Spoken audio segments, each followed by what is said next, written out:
Hello, hello, everyone, and good afternoon. We are here with the next session. We just finished off a powerful keynote from Lauren Sisler, and she is actually on her way to the next speaking gig, but also checking out of her hotel. If you were watching, they were already trying to come in to clean the room while she was in there. But it was a powerful session. It was awesome, and I'm super excited for our next speaker. And our speaker is Elizabeth Abshire, and she's doing a session called Emotional and Spiritual Survival in the Comm Center. Thank you for being here, my friend, and take it away. Thank you, Ricardo, and a good morning from California. I'm really thankful to all of these incredible presenters. They have poured into us and they've brought us into this space. And we're just so lucky to be able to come together like this and share all of these ways to care for ourselves and the people around us. This has really been powerful. I especially want to thank Ricardo for giving us this platform. I encourage you, you know, we didn't have to pay to be here, right? And we know how rare that is for training. And so I really encourage you to visit our sponsors and take a look at what they have to offer because they have made this possible for us with this partnership with Ricardo and within the trenches. Hi, I'm Elizabeth Abshire. I'm a retired public safety dispatcher. My career spanned from 1994 to 2016. It involved two different law enforcement agencies in California. I've dispatched police, fire, and medical. I've been an EMT and partial owner of an ambulance company that my parents started in Southern California in 1979. So you might say I've been around a little while. My dispatch career technically started in 1994, but in reality, my parents had started this ambulance company in 1979. I was 11 years old, and the phone number for the ambulance was at our home. So if you called for an ambulance, you got our house. If the sheriff's department, if you didn't call them, and if our parents weren't home, then we were answering the phone and taking the information and calling the dispatcher at the sheriff's department to get people an ambulance. So you might say I started a little young. I have to laugh when people say, "Oh, I was 12 when I started. That's why I look so young." I really was. So you just never know where life's going to take you, right? And it ended up being pretty full circle for me. My handsome husband, I've got to grab the right mouse. I better put that one away or we're going to have a problem. My handsome husband is also retired. He was a CHP sergeant when his career ended, and this is his last day 2 years after I retired in 2016. I am a wife, a mother, a grandmother, and an author. My books will be available to you. There will be a discount at the end of the presentation, so stay tuned. And we love to hunt and fish the Pacific Northwest and travel with this guy. This is Bullet the dog. I keep thinking I need to make him his own Instagram page. Maybe my kids could chime in and let me know how to do that, right? I'm not one of those 20 something kids that knows all of the tech stuff. So Instagram is kind of okay for me. I do not TikTok. Who was it today that said they don't do TikTok? I think that was Josephine, right? She says she doesn't TikTok. No, neither do I. So before we get started, I would like to know, who are you? Chloe says she's got this. She's going to make a page for Bullet the dog. There we go. That's my daughter, Chloe. So who are you? Are you a dispatcher? Are you trying to find a way to survive this career with your heart intact? Maybe you are an officer, firefighter, medic, other boots on the ground, wondering what difference you can make for the people who support you while you're out there on the job. Are you admin, hoping to learn more about what your 911 professionals go through every day? Maybe you're a family member concerned about your loved one that experiences vicarious trauma daily. Maybe you don't know about the vicarious trauma and that's why you're here and concerned.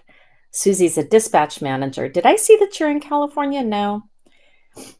Susie's in Nampa. Was that right? Nampa, Idaho? Yep. I was born in Boise.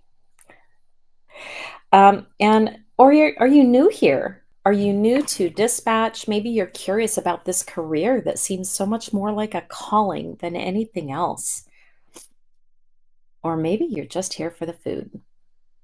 I said that we fish the North Pacific, and one of the things that we do, we fish for salmon when we get a salmon season, or we go out and chase tuna. That can be about 60 miles out sometimes. And at the end of a long day fishing, we like nothing better than to eat what we catch. So this is sushi slaw. It's literally coleslaw with diced salmon on top of it, drizzled with spicy, lovely goodness. And that is our favorite after fishing treat. Oh my goodness, we've got people here from all over the country. I'm loving seeing all of your experience. We've got dispatchers and supervisors. We've got some IT out here and a dispatcher here for the coffee, right? Absolutely here for the coffee. So I would like to know what brought you to this session. Are you curious about how your dispatch friends keep their hearts whole? Are you a 911 professional who wants to know more? Or are you where I was? I'm a 911 professional and I'm just fine. Thank you very much. I think I had that attitude for quite a while. So I am curious if there was something special that brought you to, yes, keeping up yourself. Yes, absolutely. Eric, I like that.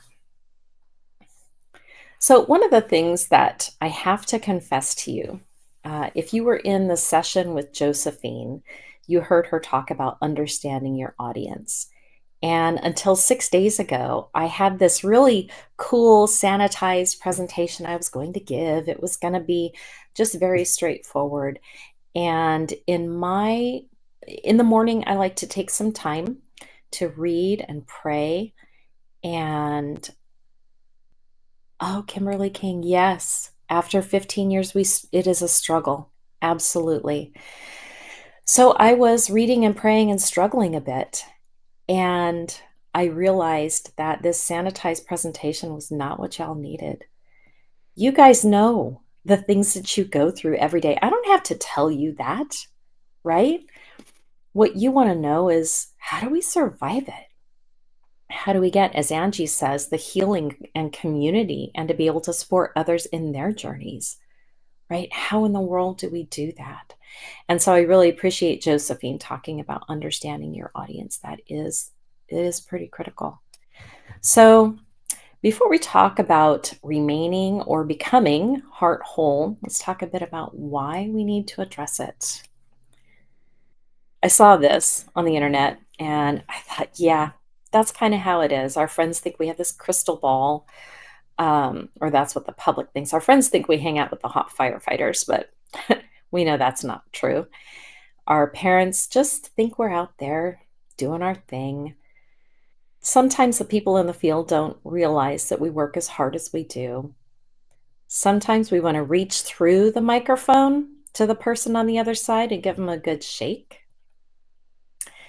But what we really do is we hear the voices and we answer the call.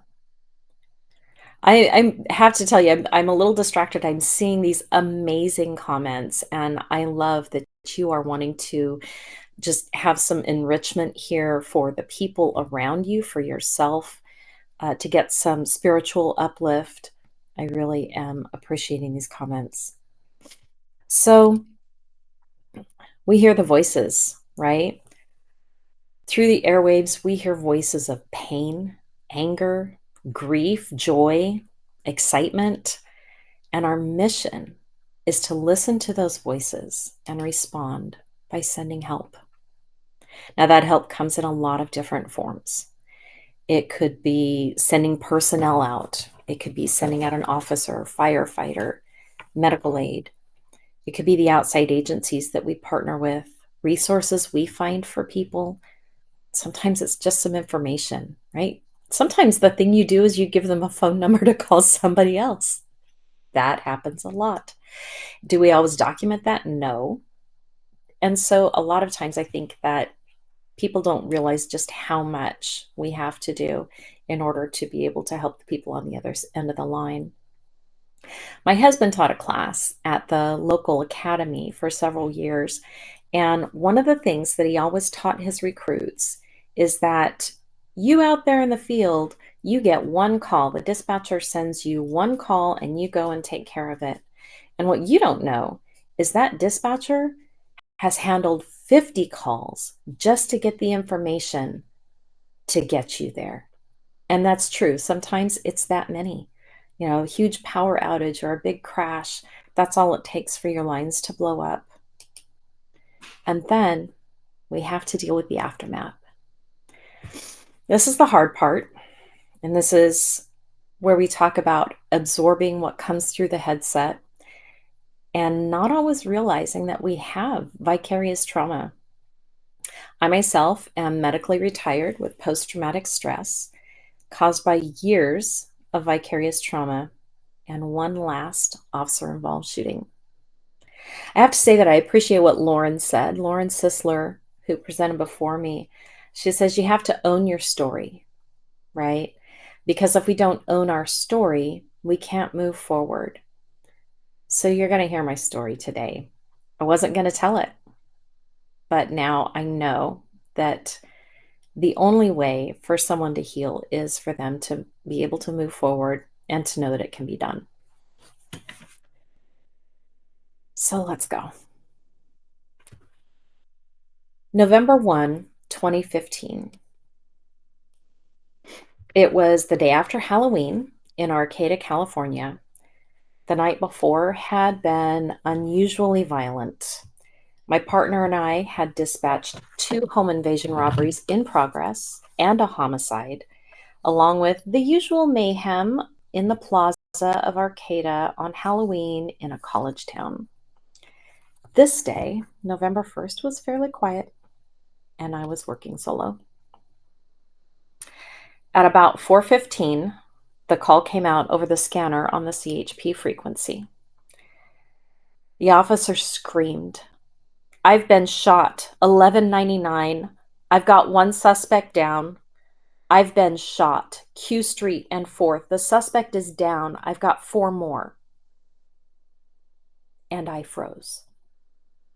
I yelled to my coworker in the front office to pray, and Bev came and held my hand. And I apologize. This is still a little triggering, a lot triggering, we'll be honest. I don't even know how long it took for me to unfreeze and get the information out to my officers in the field that a CHP officer had been shot in the next town. I didn't even know what to ask for. I only knew that my heart felt like a brick in my chest. And even now, 9 years later, my mind freezes a bit when I think about it. So there I was, frozen in place, sitting at the desk. I know that I didn't do things right that day. I still don't remember everything, but there's a few things that are clear. I called CHP dispatch. It had become clear that they hadn't gotten the location, and I was able to let them know where their officer was. I called my husband. He was the acting commander of the CHP office here in Humboldt, so I notified him for his dispatchers. At some point, I finally notified my own watch commander and field personnel. And I cried, and I breathed, and I got held over. How often after a major event do you get held over? Whether it's to handle the traffic or because somebody else called in, they don't know what happened that day. They don't know that there's an officer down and that you need to go take care of yourself. And so I got to work OT. Oh, but the sun always rises, doesn't it? You can go home and you can get some sleep or not sleep, and the sun always rises. So as I pulled into the parking lot the next morning, my heart just was hammering away in fear. It's kind of pounding right now just thinking about all of this. I sat in my car, I cried, and I worked up the courage to to go back in. So on this day, November 2nd, I had a partner. It's a good thing. Mid-morning, I called one of my officers in and told him, "You need to change out your radio. It's not working. I can't hear you. And I've got a call waiting for you. So go get your radio changed and I'll give you the call." So I did. He went out on a suspicious person in the shopping center about a block away from the station. And when I status checked him, I got crickets. No answer. You know how it is. 108 status check. Nothing. Nothing.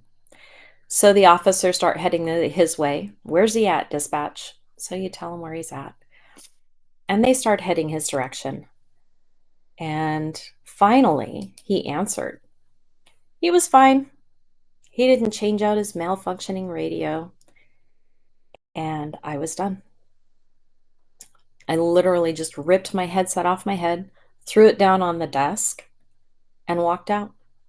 I feel so bad for my partner that day because she had no idea what was going on. She was pretty new and she had to pick up the pieces. All I knew was that I couldn't do this anymore. I was done.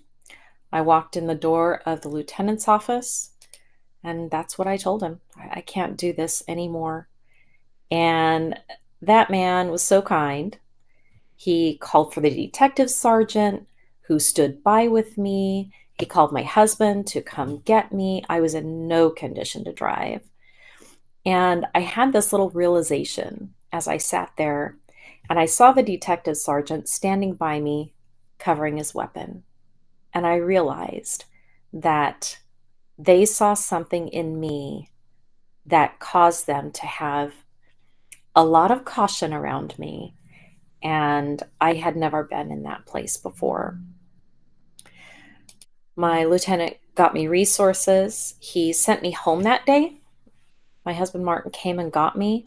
I still don't know how my car got home after that or anything else that happened for a while. Lieutenant started my paperwork right away, very kind. And I sat on my couch for about 6 months, or I sat in a chair with my cat. That's Ronnie. He's no longer with us, but he got me through. I lay in bed. I didn't sleep. And it took a while for work comp to come around and get me some help. But let's back up just a bit because it's never just one incident. December 7, 2013. Stephen McGeary he was the local drunk. He had a house, he let people stay with him, and he always called to complain about them, what they were doing to his house. And you know those callers? Let me know if you have these. Maybe it's just me, but I'm thinking you all have callers that it pops up on the screen and you see the address and you already know what their voice is going to sound like. You know their name. You could probably tell what the problem is just when the address pops up on the screen. You kind of know what you're going to deal with. And Stephen was one of those. I talked to him almost every shift. I probably talked to him more than I talked to my mother. And on December 7th, 2013, Stephen McGeary was killed in a house fire. And I felt more grief over that man than I realized that I could because he was gone and I wasn't going to get to talk to him anymore.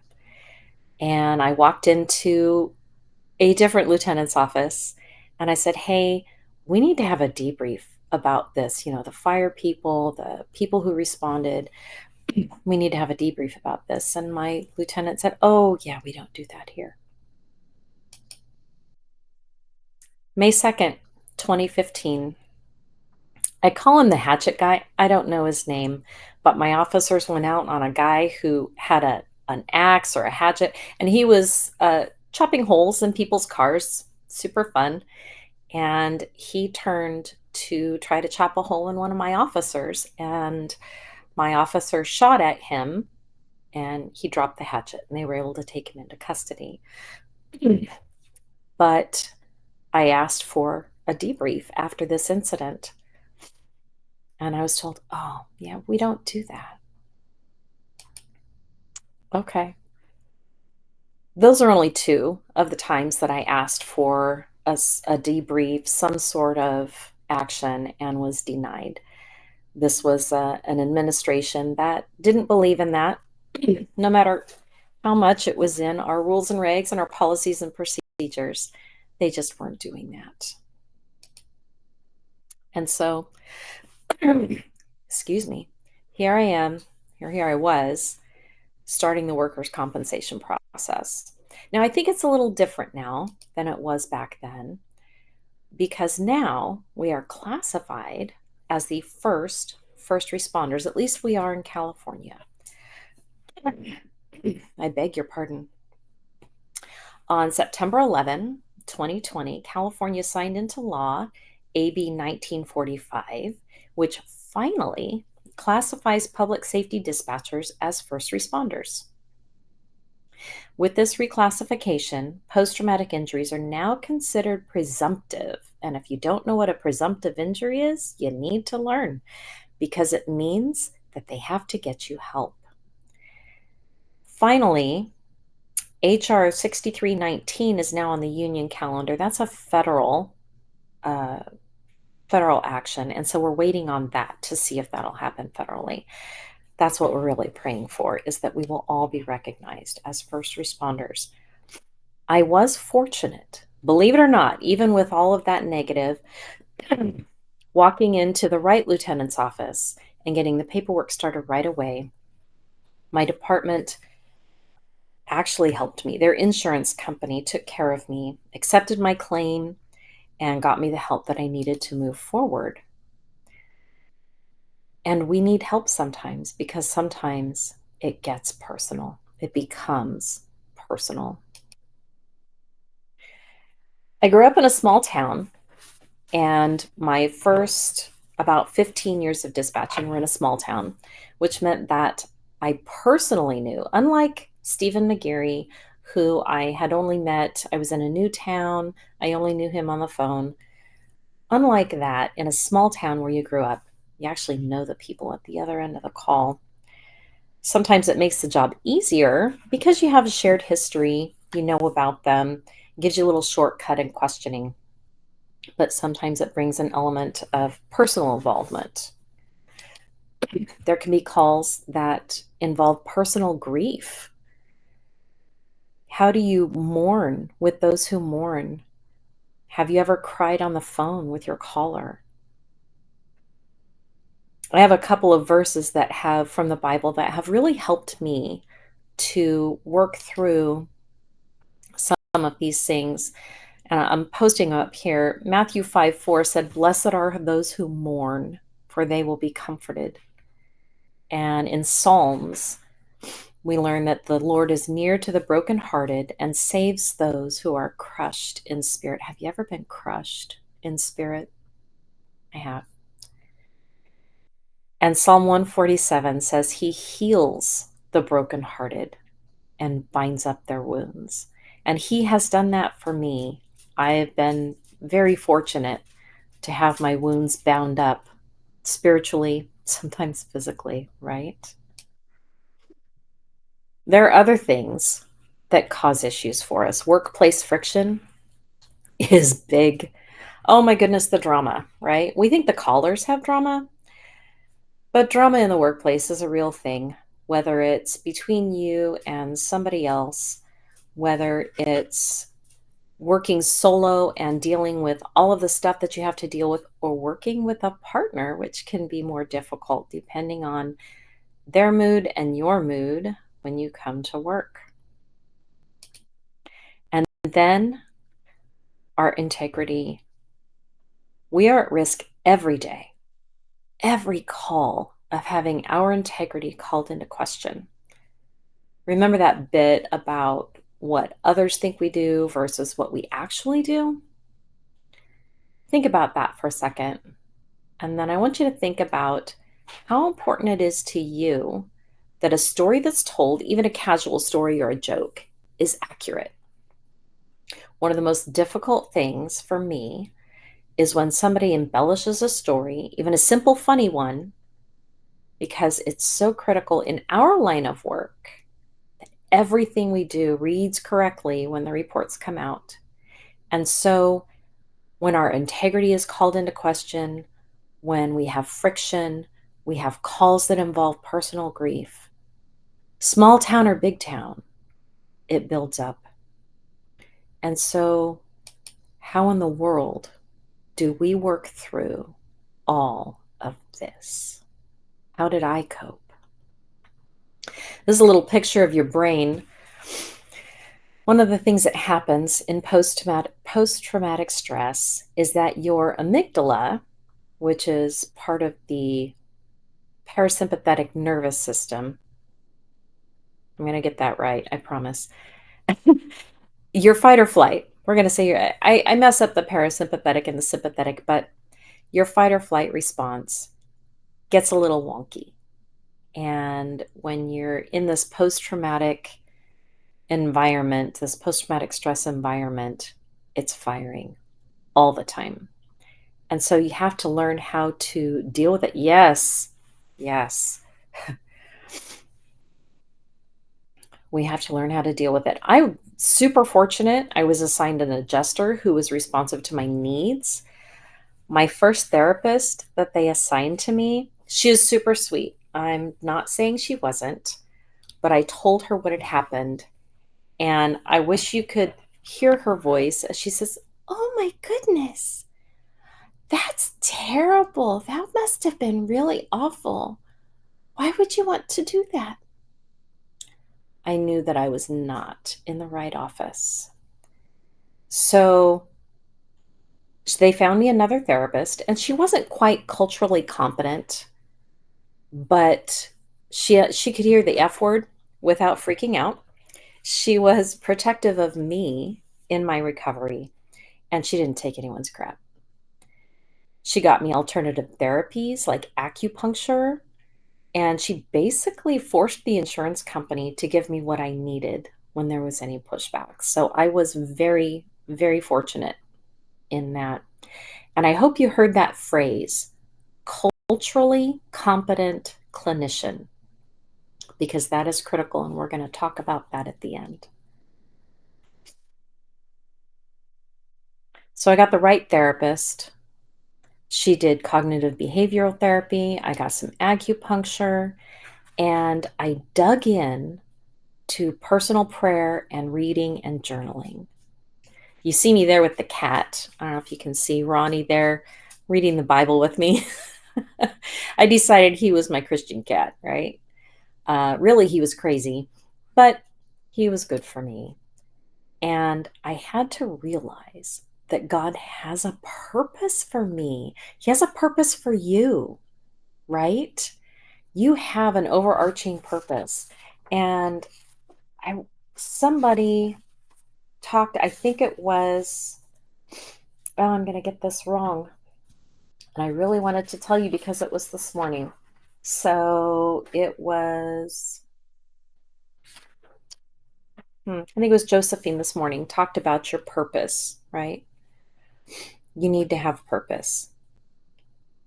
And there's a verse, and I know you see it all the time, Jeremiah 29:11, and people use it and misuse it. And it's about when the Israelites came back out of exile and they got to come back to their homes. And I really feel like being that person who pulls the stress trigger can feel like being in exile, right? Nobody wants to talk to you. Nobody knows how to talk to you. And so Getting back to some form of normalcy kind of feels like bringing you back out of that exile. You can't always get back into dispatch. I ended up being retired, but at least you can move forward into life. And so, personal prayer and meditation can be really critical for that. So, just a little question here. How do you define your spirituality? There are so many ways that we can tap into that higher power, right? We can pray or meditate, whether you are Christian or Jewish or Muslim. Uh, I, whatever your spirituality is, I would be interested to know how you define your spirituality. The Oxford Dictionary, I'll get a little definition here, says that spirituality is the quality of being concerned with the human spirit or soul as opposed to material or physical things. So that's being more concerned about kind of the metaphysical, right? And I am curious, do you have a specific belief system? Not everyone does, but if you feel comfortable sharing in the comments, I would love to know what your belief system is. And is prayer or meditation a part of your life? So if it isn't, what do you think could prevent you from praying or meditating, taking that little time every day?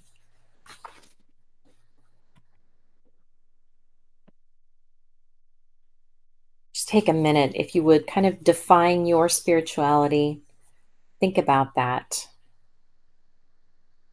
And what is your belief system?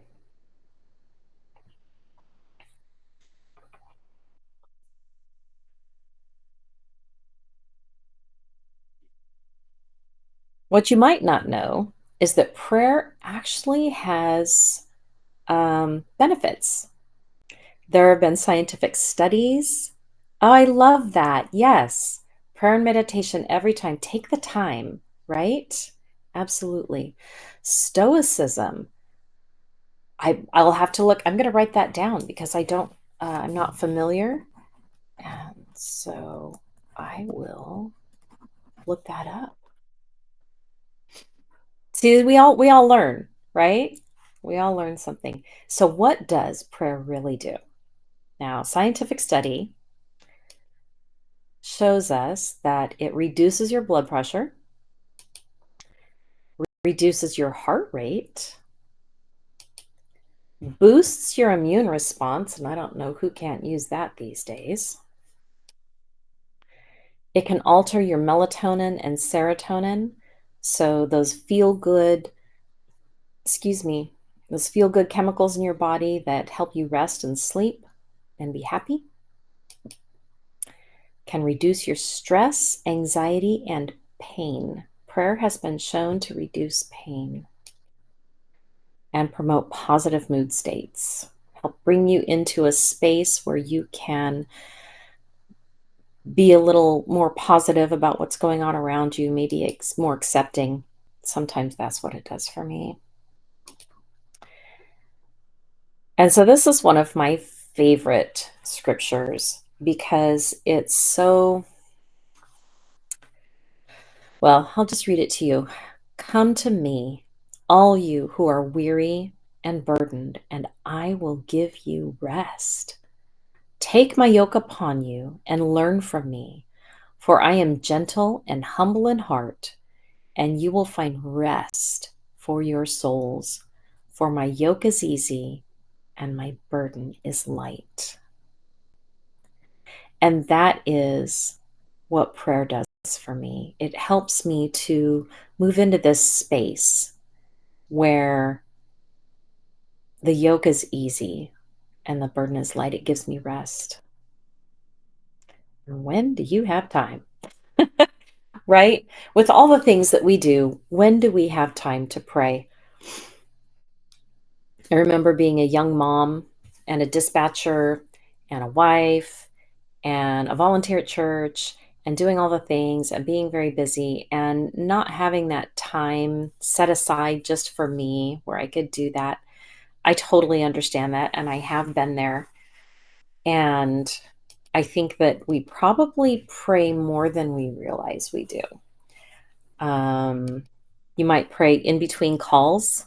Lord, help me deal with this next one because I know it's going to be a doozy. Or, Lord, help that person to get through what they're going through right now. In the bathroom, right? As young moms, I think the only time I had alone for myself was in the bathroom, and even then there was someone knocking on the door. On your way home, in the car, if you walk, you could pray while you walk, or even just think about the things that you've dealt with during the day and work through them. And every time you leave home, you hope that your family is safe while you're gone, right? It's one of the things that we deal with every day because we know what happens out there. And so, with everything that we deal with, oh, and I didn't even know I had another one in there. So, this is one that I looked back on. I read this one day and I looked back on it and thought, wow, this is what was going on for me. Because when I was sitting in the chair, remember I said I sat on the couch and I sat in the chair and I didn't know what to do. I just was in this almost vegetative state. And this is what God was doing for me. It says, likewise, the Spirit helps us in our weakness, for we do not know what to pray for as we ought, but the Spirit Himself intercedes for us with groanings too deep for words. How often do you walk out of work and know that there are things that you've dealt with that are too deep for words? That happens more than people realize.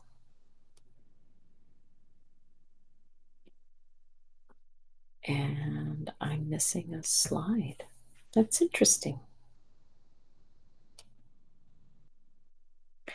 So, this is my book. This is one of my books, Finding the Blessings. And it came out of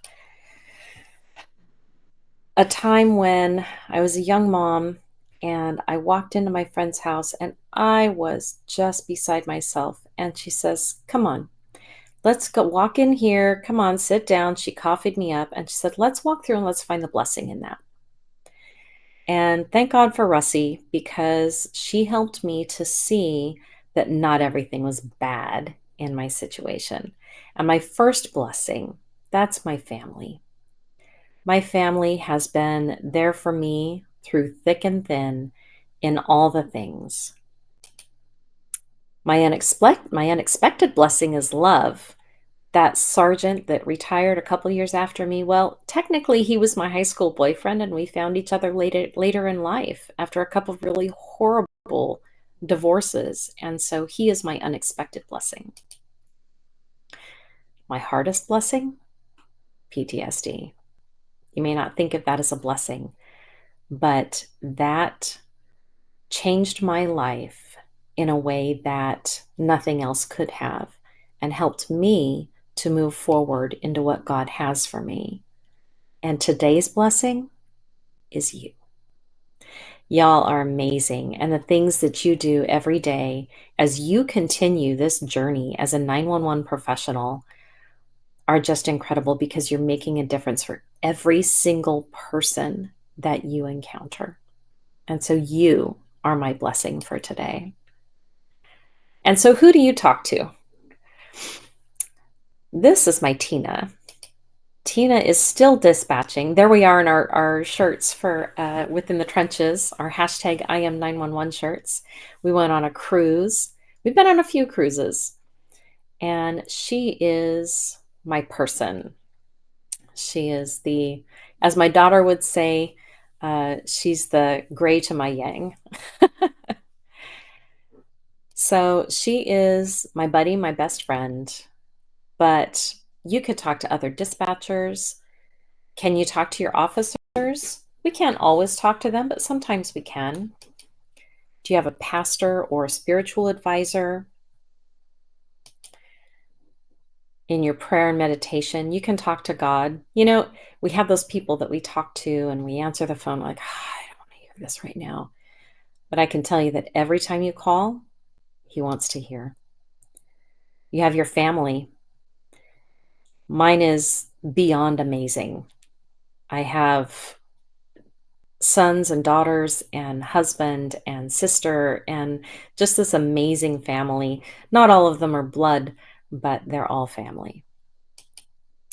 And then I have my husband. Maybe you have a partner or spouse that you talk to. I want to thank Wendy Bundy for her wisdom yesterday.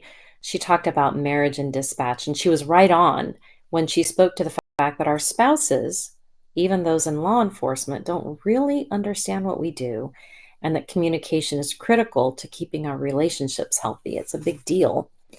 And Samantha Hawkins, she said, not everyone has to understand your calling. It wasn't a conference call. I liked that. They don't need to all know all the nitty-gritty details, but they can share your joys and struggles, so talk to them. Or who do you talk to? Be careful, because in this calling that we have in law enforcement and EMS, there can be a false intimacy, and you can fall into problems there. So, what else can you do? There's so much out there. There are so many resources. I'm going to share some at the end. A good therapist is invaluable. Interview them, make sure they're culturally competent clinicians. A faith community is critical to growing your relationship with God, whether that's online, whether it's just people you talk to, a small group, a church, a mosque, a temple, wherever it is that you go. Um, latch on, latch on, and hang on to these people and let them help you. Ask somebody else how you can pray for them. They might surprise you. You might surprise yourself. I had never laid hands on someone and prayed for them. And the first time I did it, it was weird and it was awkward. But I found myself saying things and pleading for things for them that I could never have imagined. And you can let the Holy Spirit help you with that, because He will. And if you're a writing person, I get it. If you spend all day typing and writing and all that, you may not want to journal. I've always journaled. It's just a thing that I do. But you could start a journal and write down those blessings and prayers and see where it takes you. The book Finding the Blessings has some journaling prompts. If you buy that, then it'll help you get started. And this is me. So these are my books. You can find them at my Etsy shop or at blessedandrestored.com. And if you use the discount code DTBG6, where did I get that? 25% off until December 31st. And I would love to hear from you even more than buying any of these books.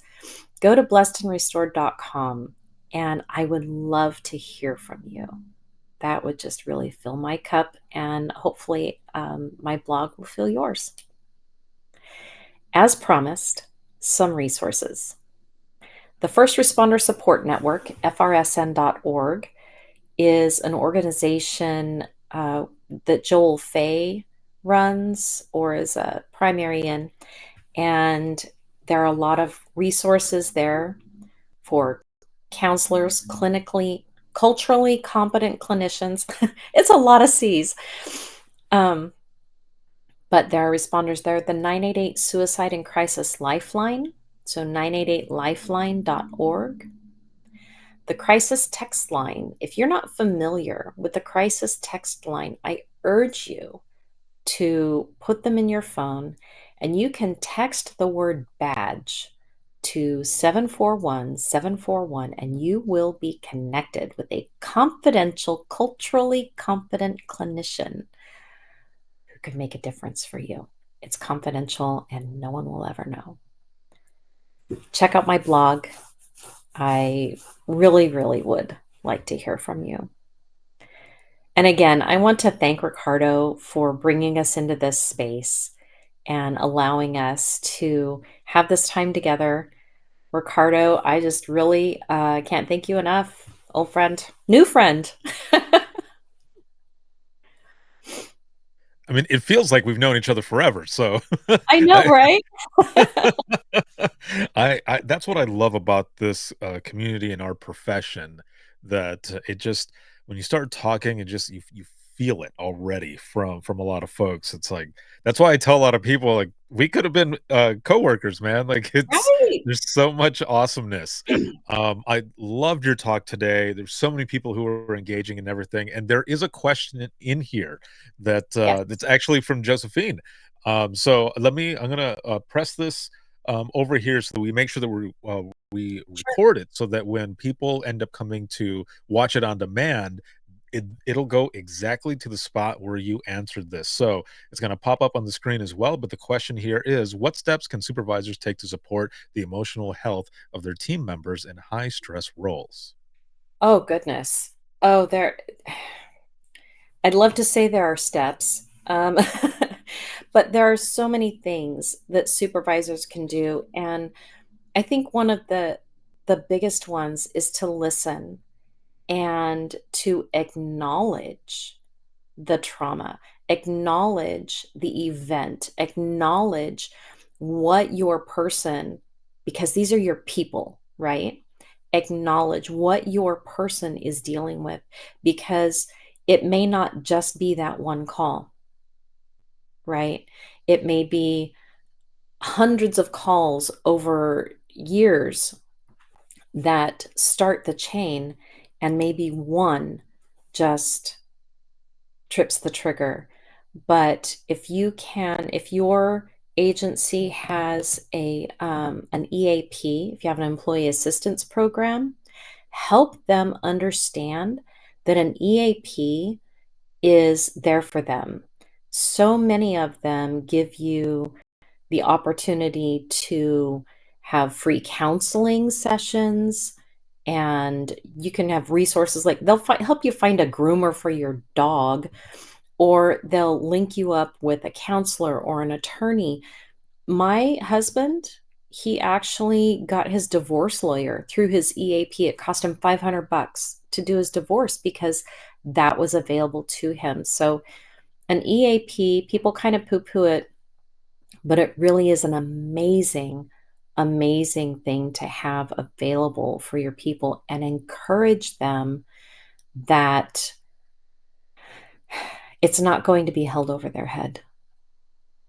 Because I think that so many times we don't come forward, we don't talk to our supervisors because we feel like it's going to be held over our head. Perfect. Excellent. Thank you very, very much. That question was in there, and I can still hear you, but I can't see you on the screen anymore, and I don't know for those who are watching right now as well, I don't know if Elizabeth, disappeared for you as well, but I can still hear you, so, that works.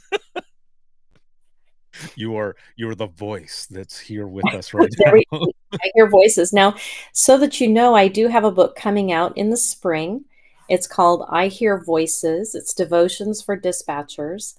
Mhm. And my publisher's trying to get that out ahead of Dispatch Week. So it will be available as an early release from my blog, a pre purchase. I'm not sure when that's going to happen, but I'll definitely put it out there. And if you would like to have those available for your team, please message me at blessedandrestored.com, and we'll make sure to get you connected, because that's just another way that you can show them you care about their spiritual well-being. I literally couldn't find another devotional for dispatchers. There's plenty out there for cops and firefighters and paramedics, but nothing for those 911 professionals. So when you see a hole, you fill it, right? There you go. Yes, excellent. And also what we can do too is that for everyone who's watching and listening, especially in the replay, make sure to join the community because Elizabeth is there as well. Yes. And in the attendee feed, what we'll do is Elizabeth, I'll send you a message, or if you just want to go ahead and go in there and you can put that information in there as well, because you also have the ability to post within that attendee feed, and you can put the links in there, a picture, or how whatever you want to do, you can put that in there as well, and people will be able to be in contact with you and take advantage of everything that you just mentioned here. So that's You awesome. bet. You bet. All right. Excellent. So everyone who is here, we're going to be going to the next session, and the next session is going to be with Emily Smith. She's a 911 trainer out of Cobb County 911 in Georgia, and that session starts at 2:30 p.m. Eastern time, and the session is called "The Things Great Leaders Say." So I will see you all in the next one, and I will be bringing you all with me. We are at 903 attendees from around the world. Let's see if we can hit that 1,000 goal. We'll see you all in the next one.